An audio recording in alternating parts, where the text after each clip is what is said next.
السلام عليكم، ازيكم عاملين ايه؟ وحشتوني جدا. من اخر فيديو النهارده راجعه لكم. هنعمل بيتي فور تحفه، يعني بصي فوق ما تتخيلي جماله.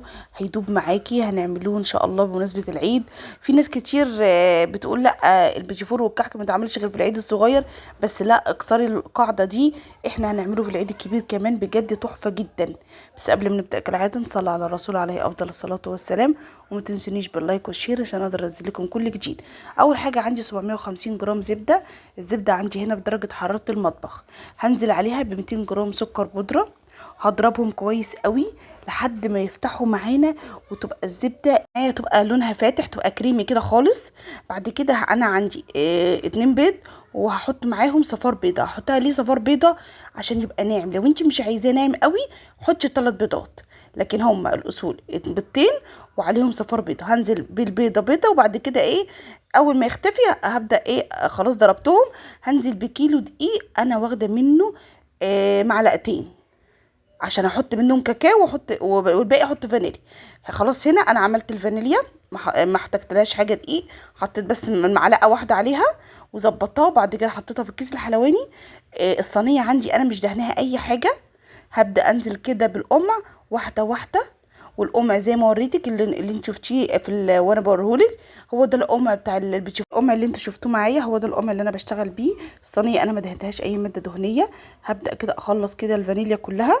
وبعد كده انا مسخنه الفرن على درجه حراره 180. هنا انا النص التاني انا حطيت عليه معلقتين كاكاو. كاكاو غامق. وبعد كده بدات اعمل اللي هي الشوكولاته. بصي سهل جدا. انا لدرجه الحراره على 180، مولعه من تحت بس.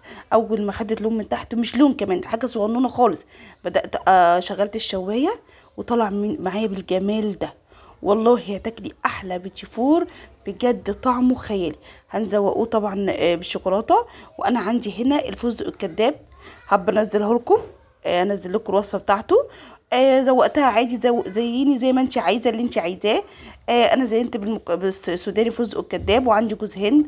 وهغطسها في الشوكولاته مره كده او مره كده، زي ما انت عايزه. التزيين ده طبعا على حسب ذوقك انت، ويطلع منك يحسن ما بين ايديكي. بجد جربيها، وهميه وهتطلع تحفه. لو جربتوه ما تنسونيش بقى بكومنت حلو، بلايك بشير عشان اقدر انزل لكم حاجات كتير. جربيها الوصفه دي. والله طعمها والبتشفوره بصي بتدوب في ايدك كده تحفه.